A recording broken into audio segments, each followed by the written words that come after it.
Sadhguru, we should also look at some hard facts within our country.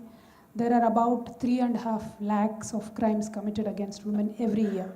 And of course, more than half of them are domestic violences. In certain families where women are respected very well, as you said. The boys are taught to treat them with respect from the very childhood. But then despite all that, there are these huge crimes committed and most of them go unreported. So the reported crimes are about 3.5 lakhs, unreported God knows how many. And from Isha Foundation, you've been doing some wonderful work, working on the inner engineering of cells. Have you ever done anything to work with the criminals like these or work with the seriously challenged people to change their system somehow and overall in general make the society more sensitive towards women and treating them with respect? Is Isha doing anything on that? We have had over 2 decades of activity in the prisons in Tamil Nadu and some prisons in United States. This is called as the inner freedom for the imprisoned. This has worked miracles within the prison, but that won't make a big impact on the society. It is for those people who are trapped in the prison. But before labeling people as criminals and rapists and this and that, we must understand this. I want you to look at this sensitively. See, whether it's a male or a female, at a certain stage in their life, there is a certain hormonal influence and there are certain things happening. Knowing this or whichever way, in the past we arranged it like this: by the time 15, 16, a girl starts getting married or at least starts telling her, this is your man, this is what is going to happen to you, the boy starts looking at it from 16 and 18, 19, 20, he gets married. Today, because of our educational systems and the world structure itself is like that, girls are on an average in India getting married at 21, 22, boys are getting married at 26, 27, many of them are crossing 30 before they get married. Leave the educated and well-to-do, they may find some solutions for themselves. But the larger population, there's a huge migration happening from the village to the city. If this young boy who is a little, he knows a bit of… he knows how to connect 2 wires, means he's an electrician, he comes to the city. And he knows little carpentry, he comes to the city. A 17, 18-year-old boy comes to the city, which is a strange world, a brutal world. Don't think it's not brutal for a man. It's very brutal out there. When he comes from the village to the city, he's battered, he's thrashed, he's misused, everything happens to him also. Now, if he was in the village, his mother, his mausi, his somebody was constantly telling him, hey, you must marry this girl, you must marry that girl.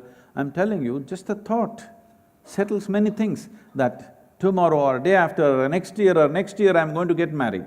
He just lands in the city, he has nobody that he can call his own. He gangs up with 3, 4 boys and they have their own wild things going on. And of course, everybody has these stupid cell phones. They're smartphones, okay, I'm Now they're watching all kinds of pornographic stuff on this, and he has no hope whether he will ever meet a woman in his life. I want you to understand this. And there are millions of them in every city. You have not trained them to be sages, all right? They're just regular boys. And at a drop of alcohol, the guy goes wild and he will do wild things. I am not trying to condone their activity, but I am saying as a society, should we not debate? What should we do with this? It's a human problem, all right? We want to act like it doesn't exist. Well, it'll hit you in the face again and again. We want to act like human sexuality does not exist. Well, it's splashing in your face. When it splashes in your face, it's ugly.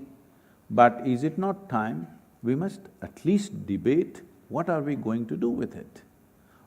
If you want to handle this, they were getting married at 15, 16, 17, it was very easily settled. Now they're getting married at 30 maybe, and this guy has no hope who's come from village to city. How do you handle this? What is the way out of this? Should we not debate? I'm not saying you must do this or that. I'm saying, is it not time we give it some thought out of our humanity? Those of us who are all the best arrangements in our lives are different. These people who just to earn a living, they come from a maybe poor but comfortable atmosphere of the village to the harsh atmosphere of the city, without any family support or anything, how do you handle these guys? You want to put them in concentration camps? Or do you want to provide them some kind of life? This is something you have to decide, isn't it? At least we must be willing to debate. Every time a terrible rape happens, we all scream and then we settle down after 3 days and go about our business. No, it's time to address it. How are we going to handle the hormonal tendencies of both male and female in this country? Because they're not getting married before 18. It's a crime. It's not just that they're not getting married, it is a crime to get married. If it is a crime, what is the solution? So that people can conduct their lives in a more sane manner, isn't it? It is something we must address. True, more than the reactive measures that the governments usually take up once the crime is committed, the proactive measures to somehow cut this down and work with the society is what we should largely be looking at. I totally agree with that.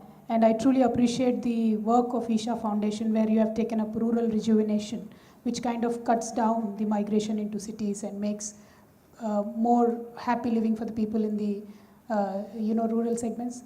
These are wonderful initiatives. This is a simple thing, let me tell you. You must do this in Telangana because it's in your hands. I'm telling you, in every village, at least reasonable, let's say 5–10,000 population village, you must build multiplexes, cinema multiplexes with maybe just 80–100 seats per theatre. Just for this, a whole lot of people are coming to city, just know this. If you build a multiplex in the village and 5 just released movies are going on, believe me, they will stay right there, many of them. Very true. We are already doing that, sir. In all the block headquarters, in the bus stands, we are already building multiplexes. This may look frivolous, but I'm telling you this is important. It is a serious issue, and there needs to be some social life existing there as well. So that is why the government has taken up this stand, and we're doing that currently. Sports complex, multiplex. Yes.